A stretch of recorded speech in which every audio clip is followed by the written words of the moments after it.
स्वागत है दोस्तों आपका नंदी क्लासेस में। और आज के लिए करंट अफेयर्स के क्वेश्चन है, बहुत ही बेहतरीन क्वेश्चन है दोस्तों। आपको कुछ ऐसा घुमावदार क्वेश्चन भी आज की क्लास में रहेगा जो आपके यूपीएससी लेवल के रहेगा क्वेश्चन। और साथ ही साथ आपको पता ही होगा दोस्तों, ऑब्जेक्शनल जो फैक्ट होता है वो तो आपके साथ रहेगा ही, ये प्लस पॉइंट होता है आपकी क्लास में। ठीक है, तो हम आइए शुरू करते हैं क्लास को। क्वेश्चन नंबर 1 है, हाल ही में इंटेलिजेंस ब्यूरो आईबी और research and analysis wing RAW के निर्देशक के कार्यकाल कितने वर्षों तक बढ़ा दिए गए। तभी क्या हुआ कि 2022 तक, ये 2022 तक बढ़ा दिए। कितना? 2022 तक।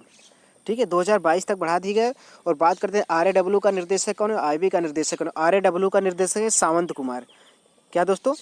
सॉरी यहाँ पे सावंत कुमार हो गए, हमसे ठीक गलत हो गया सर, तो आप माफ़ करना।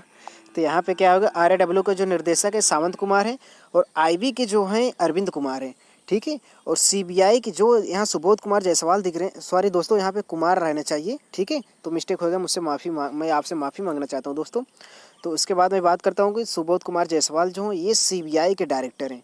ठीक है, तो सीबीआई के डायरेक्टर हैं। ठीक है दोस्तों, आपको कंफर्म होगा जहाँ तक मेरी उम्मीद है। तो ठीक है, अभी बात करते हैं तो आरएडब्ल्यू और आईबी के जो वर्क है। आरएडब्ल्यू क्या है कि ये विदेशों में अगर हमारे देश भारत के खिलाफ कोई भी गतिविधि होती तो इन्फॉर्म करती है हमारे देश को। ठीक है, तो और आईबी की बात करें तो इंटेलिजेंट ब्यूरो होता है, ये हमारे देश के अंदर ही किसी भी समस्या किसी भी साजिश को ये जांच करती है। ठीक, और सुबोध कुमार जायसवाल जो हमारे हैं अभी ये नए ही पदवी पे हुए हैं। ठीक है, ये मात्र 2 साल के लिए, ठीक, मात्र 2 साल के लिए। तो जो दिल्ली पुलिस जो सशक्त अधिनियम है ये 1946 के ही द्वारा सीबीआई की स्थापना हुई थी। बात करते हैं सीबीआई के पहले निर्देशक कौन है, डीपी कोहली। ठीक, डीपी कोहली, और इनको सीबीआई के संस्थापक भी माना जाता है। ठीक है, आइए हम नेक्स्ट क्वेश्चन पे चलते हैं। क्वेश्चन नंबर 2, हाल ही में वर्ल्ड हंगर डे कब मनाया गया। तो भाई या दोस्तों 28 मई को मनाया गया। कब? 28 मई को मनाया गया। ठीक है, तो अगर बात करते हैं इसमें हैंगर जो है भारत का रैंक है 94 है, और पाकिस्तान की बात करो तो 88 पे है। ठीक है, आइए बढ़ते हैं नेक्स्ट क्वेश्चन पे। हाल ही में संयुक्त अरब अमीरात का गोल्डन वीज़ा पाने वाले पहले इंडियन एक्टर कौन है। तो इसमें जो है पहले इंडियन एक्टर कौन है, तो संजय दत्त को अभी मिला है। देखिए दोस्तों, अभी क्या है कि आमतौर पर यह जो है डॉक्टर्स और बिजनेसमैन को दिया जाता था, लेकिन इस बार जो है पहले ऐसे एक्टर हैं जो संजय दत्त को अवार्डित किया गया इस सम्मान से। ठीक है, और इसमें 2 नाम और आपको दिख रहा है, धनुष और मनोज बाजपेयी। तो जो है कि सर्वश्रेष्ठ एक्टर के अवार्ड पाए गए हैं। ठीक है, अभी ये सर्वश्रेष्ठ एक्टर की अवार्ड से घोषित किए गए हैं। ठीक है, और इसमें होता क्या है दोस्तों, ये भी आपको हम बता सकते हैं कि आपको जानकारी ज़रूर रखना है। तो अभी क्या होता है कि यह 10 वर्षों तक दिया जाता है। जिसको भी 10 वर्षों तक ये अवार्ड पाया जाता है, गोल्डन वीज़ा मिल जाता है, तो वो 10 वर्षों तक वहाँ पे निवास कर सकता है, रह सकता है। ठीक है, और जो अभी एक जीआई टैग होता है, ये जीआई टैग जो है ये भी 10 वर्ष तक होता है। ठीक है दोस्तों, आगे हम बढ़ते हैं। क्वेश्चन नंबर 4 है, हाल ही में जीएसटी परिषद के संदर्भ में निम्नलिखित कथनों पर विचार करते हुए सत्य कथन का चयन कीजिए। तो इसमें ऑप्शन दिया है, मार्च 2021 को केंद्रीय वित्त मंत्री निर्मला सीतारमण की अध्यक्षता में इसकी 43वीं बैठक हुई। बी ऑप्शन है, यह एक संवैधानिक निकाय है। तो इसका संवैधानिक निकाय की अगर हम बात करते तो वह 279 एक आर्टिकल के तहत किसी भी संस्था को संविधान में जोड़ दिया जाता है। ठीक है, तो इसलिए हमारा जो जीएसटी है वो संविधान निकाय बन गया है। तो इसका आंसर ये बी वाला गलत होगा। तो बच्चा कौन सा, आइए ए पे बात करते हैं। तो ये जो है पूर्ण रूप से सही है, इससे क्या होगा, हमको सही मानना होगा। तो इसका आंसर जो है बी है। आंसर इसका ए है, माफ़ करना दोस्तों, आंसर ए है। बात करते हैं जीएसटी के, तो हमारे भारत में जीएसटी कब लागू हुआ, तो 1 जुलाई 2017 को लागू हुआ। और इससे जो क्वेश्चन पूछा जाता है, यह क्वेश्चन पूछा किसकी समिति थी, तो यह विजय किलकर की समिति थी। ठीक, यह विजय किलकर की समिति से यह तैयार किया गया। और सर्वप्रथम सबसे पहले जीएसटी लागू किस राज्य ने किया, तो असम ने किया। ठीक, असम ने किया। तो आगे हम चलते हैं दोस्तों। जीएसटी परिषद के बैठक में अहम फैसले, जितने भी इसमें फैसले लिए गए हैं, तो ब्लैक फंगस की एक दवा है, ये दवा जो का नाम आपके सामने लिखा हुआ है, इस दवा में आपको जीएसटी से पूर्ण रूप से छूट दी गई हुई है। और दूसरा है, वैक्सीन निर्माताओं का एडवांस 45,000 रुपये, यानी 2 वैक्सीन निर्माताओं को 45,000 रुपये का भुगतान, 45,000 करोड़ रुपए का भुगतान कर दिया गया हुआ है। तो निजी इस्तेमाल के लिए आपको 28% जीएसटी देना होगा। कोविड-19 में आप किसी भी उपकरण को लाते हैं तो निजी इस्तेमाल के लिए, सेल्फ इस्तेमाल के लिए तो आपको 28% जीएसटी पे करना होगा। और ज़रूरतमंदों में बांटने से जीएसटी में छूट है। ज़रूरतमंदों में आपको जीएसटी नहीं देना होगा। ठीक है दोस्तों, तो आइए हम आगे बढ़ते हैं। हाल ही में अमेरिका राष्ट्रपति जो बाइडेन ने संयुक्त राज्य अमेरिका और विदेश वाणिज्य सेवा के महानिदेशक के रूप में किस भारतीय मूल के व्यक्ति को नामित किए हैं? तो अभी अरुण वेंकट रमन को नियुक्त किए गए हुए हैं। अब इनको किस पदवी पर नियुक्त किया गया, इनका कार्य क्या होगा? इनका कार्य क्या होगा कि अभी जितने भी अमेरिकन मार्केटिंग है, जैसे भारत में, चाइना में, अन्य देशों में इनकी मार्केटिंग है, तो उस मार्केटिंग में इनके कंपनियों को किसी भी प्रकार की समस्या होती है तो उसका समाधान करेंगे। ठीक है, इस पदवी पे इनको रखा गया हुआ है। ठीक है, तो एक बात और इसमें ऑप्शनल फैक्ट पे चलते थे। डॉक्टर विवेक मूर्ति ये जो है सर्जन जनरल जो बाइडेन के नियुक्त किए गए हुए हैं। ठीक है, ये इसके पहले भी थे इसी पद पे, लेकिन क्या हुआ कि इनको जब ट्रंप सरकार आई थी तो इनको हटा दिए थे। अब जो है फिर से इनको जो बाइडेन ने उसी पद पे रख दिया हुआ है। और बात करते हैं नीरज टंडन। नीरज टंडन कौन है? ये भारतीय मूल की हैं। ये भी भारतीय मूल के हैं। हमारे जो रवीना टंडन एक्टर थी हमारे देश की, उनकी बहन है। तो अभी इनको क्या हुआ कि व्हाइट हाउस का जो है नीरज टंडन को जो व्हाइट हाउस है उसके वरिष्ठ सलाहकार के पद पे रखा गया हुआ है। और भाव्या लाल की बात करें तो ये तो बहुत ही बेहतरीन है। ये बेहतरीन है इंसान, इनको तो जानना तो हर किसी के लिए ज़रूरी है। तो भाव्या लाल जो है ये नासा के उप कार्यवाहक पद पे रखी गई हैं। ठीक है, उप कार्यवाहक पद पे अध्यक्ष बनाई गई हैं। और अभी इन्होंने जो जाने दीजिए दोस्तों, क्वेश्चन लंबा होगा, उसमें बहुत सारे फाइट निकल जाएगा, तो इसलिए मैं इस वीडियो को छोटे में ही रखना चाहता हूँ। आने वाले और क्वेश्चनों में बताऊँगा। ठीक है, तो आइए नेक्स्ट क्वेश्चन चलते हैं। हाल ही में किसी एनी अंतर्राष्ट्रीय ऊर्जा के क्षेत्र में सम्मानित किए गए, अभी एक अवार्ड है दोस्तों, एनी अंतर्राष्ट्रीय अवार्ड। ठीक है, इसे जो है CNR राव को दिया गया हुआ है दोस्तों, CNR राव को दिया गया हुआ है। ये कौन है? इन्हें दोस्तों एक और अवार्ड मिला हुआ है। इनको 2013 में भारत रत्न से भी सम्मानित किए गए हुए हैं। 2013 में भारत रत्न से भी सम्मानित किया गया हुआ है। जो एनी अंतर्राष्ट्रीय ऊर्जा है, यह क्या है कि ऊर्जा को जो है नवीनीकरण में ही रहना चाहिए, स्वच्छ रहना चाहिए। ठीक है, CN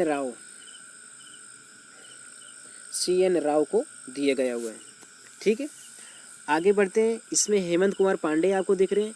ये जो है DRDO के बेस्ट ऑफ ईयर का award, best of year scientist का, बेस्ट साइंटिस्ट ऑफ ईयर का अवार्ड इन्हें मिला गया हुआ है। ठीक, हेमंत पांडे से आप परिचित हो गए। और सतीश रेड्डी की बात करें तो ये वर्तमान में DRDO के हेड हैं। वर्तमान में DRDO के हेड हैं। अब DRDO की बात करते हैं तो DRDO का स्थापना कब हुई? 1958 में। ठीक है, अभी इसका एक लोगो है। इसका लोगो आपको कमेंट बॉक्स में लिख के देना होगा, इसका लोगो क्या है। ठीक है, आइए नेक्स्ट क्वेश्चन पे चलते हैं। हाल ही में एशियन क्रिकेट काउंसिल ने एशिया कप 2021 में स्थगित किया। अब कब होगा? अभी एशियन क्रिकेट जो 2021 में होना था, जो 2021 में होना था, वो पाकिस्तान में निर्धारित किया गया था। लेकिन पाकिस्तान में विवादास्पदता को ख़त्म करते हुए, इस बात को उठाते हुए यहाँ से ट्रांसफ़र कर दिए गए श्रीलंका में ट्रांसफ़र कर दिए गए। लेकिन श्रीलंका में 2021 में होना था, लेकिन वो अभी जो पूरे देश में माहौल चल रहा है कोविड का, इस वजह से 2023 में इसको क्या हुआ कि ट्रांसफ़र कर दिया गया हुआ है। अब जो है 2023 में ही श्रीलंका में खेला जाएगा। और बात करते हैं तो 2018 की एशिया कप किसने जीती थी? तो 2018 की एशिया कप भारत ने जीता था। ठीक है दोस्तों, भारत ने जीता था। और हुआ कहाँ था? ये हुआ था संयुक्त अरब अमीरात में हुआ था। ठीक दोस्तों, अभी एशिया का जो हेड क्वार्टर है, सॉरी दोस्तों जुबान से निकल गई। अभी क्रिकेट का जो ICC का जो हेड क्वार्टर है वो कहाँ है? दुबई में। कहाँ पे? ICC का हेड क्वार्टर दुबई में है, दुबई में। और इसके वर्तमान में हेड कौन है? तो बर्कले हैं। ठीक है, ग्रेग बर्कले हैं। और इसकी स्थापना कब होती है? 1909 में, 1919 में इसकी स्थापना होती है। आइए आगे बढ़ते हैं। नेक्स्ट क्वेश्चन नंबर 8 है। हाल ही में बशर अल असद किस देश के लगातार चौथी बार राष्ट्रपति बने हैं? तो अभी ये दोस्तों सीरिया के बने हैं। ठीक, सीरिया। और सीरिया की बात करें, सीरिया की राजधानी है दमिश्क है। क्या दोस्तों? दमिश्क है। ठीक, दमिश्क है। और 2000 से लगातार इनको यहाँ जीत की प्राप्ति हो रही है। और पूरे देश में इन्होंने 95% वोट मिले हैं। और यहाँ सुन्नी मुसलमान होते हैं, इनकी 75% है जनसंख्या, 75%। और शिया मुसलमान हैं, उनका मात्र 10% है। और 10% में से ही एक ऐसे व्यक्ति बशर अल असद भी हैं, ये भी शिया मुसलमान ही हैं। शिया मुसलमान होते हुए सुन्नी मुसलमानों को वोट अपनी तरफ खींचा है और देश में पूरा 95% वोट हासिल की है। आइए बढ़ते हैं नेक्स्ट क्वेश्चन पे।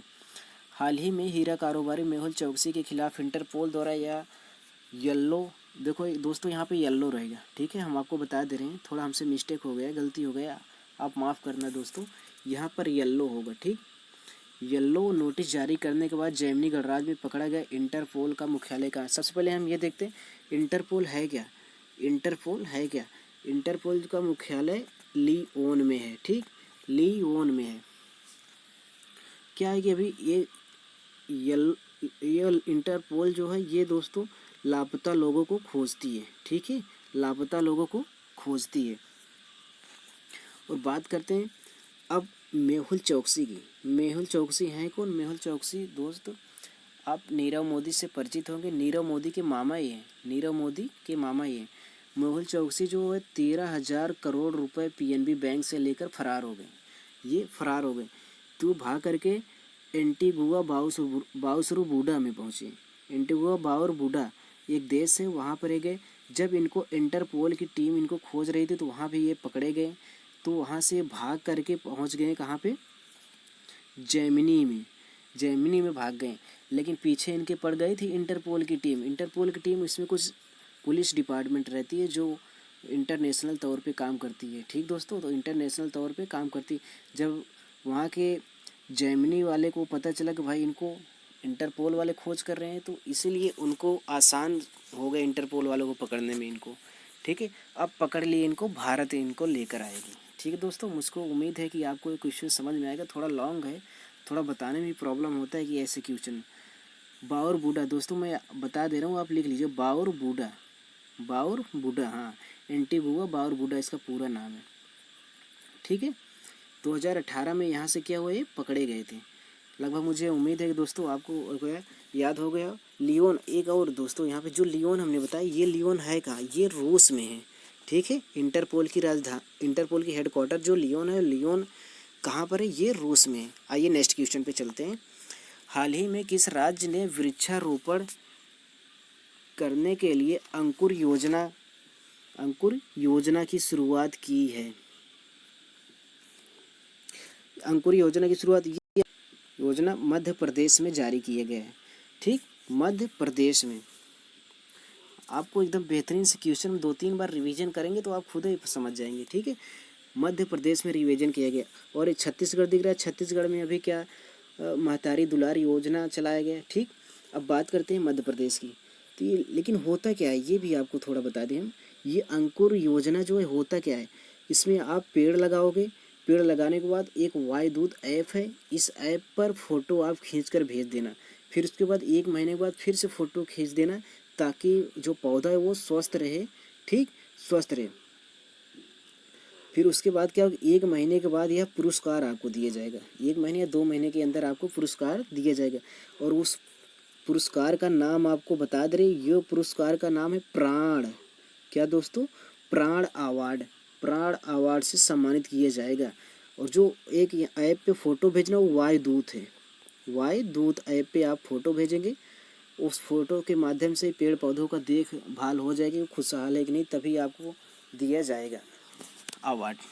कौन सा अवार्ड दिया जाएगा, प्राण अवार्ड। दोस्तों आपको याद रखना हो, मुझे पूरी उम्मीद है कि आप बेहतरीन तरीके से पढ़ रहे होंगे। अगर किसी भी प्रकार की परेशानी हो रही हो या मुझसे भी कोई गलती हुआ हो तो दोस्तों आप मुझको कमेंट बॉक्स में ज़रूर लिखना, क्योंकि मेरा परिवार ही मुझको सुधार सकते हैं। मेरे द्वारा कोई गलती हो रही है तो मेरा परिवार है मुझ पर देख रेख करके मुझे सुधार सकती है, ठीक है दोस्तों। तो दोस्तों एक और इम्पॉर्टेंट मैं आज बात बता रहा हूँ कि आप जहाँ तक मेरी उम्मीद से आप पूरी तरीके से खुश हो गए हों। दोस्तों अभी देखिए हमने एक क्वेश्चन रखा है, आज का सवाल, ये आपको दिख रहा है ना, आज का सवाल। आज के सवाल में अगर आप अपना नाम या अपने फ्रेंड का नाम अपने इस वीडियो में नाम के साथ शेयर करना चाहते हैं तो आप हमें अपना नाम कमेंट बॉक्स में डालना। तो यहाँ ये जैसे आज का सवाल, तो यहाँ आपका नाम जो कुछ भी रहेगा मैं यहाँ डाल दूँगा, इनके नाम से फला सवाल है। तो होप मिशन किस देश का है, तो ये आपका ही सवाल रहेगा, ठीक है दोस्तों। तो तो आपका नाम यहाँ पड़ेगा। आपको बताना होगा इस सवाल का आंसर और आप कमेंट बॉक्स में देना होम मिशन किस देश का है। ठीक है, आप ये आंसर चार ऑप्शन हैं, इसमें से आपको एक चूज करना है। तो ठीक है दोस्तों, वीडियो से विदा लेना चाहते हैं, ऐसे ही आप बने रहना, परिवार को पूर्ण रूप से सपोर्ट करना और जो कुछ भी प्रॉब्लम हो दोस्तों आप कमेंट बॉक्स में लिखना। ठीक है दोस्तों, जय हिंद,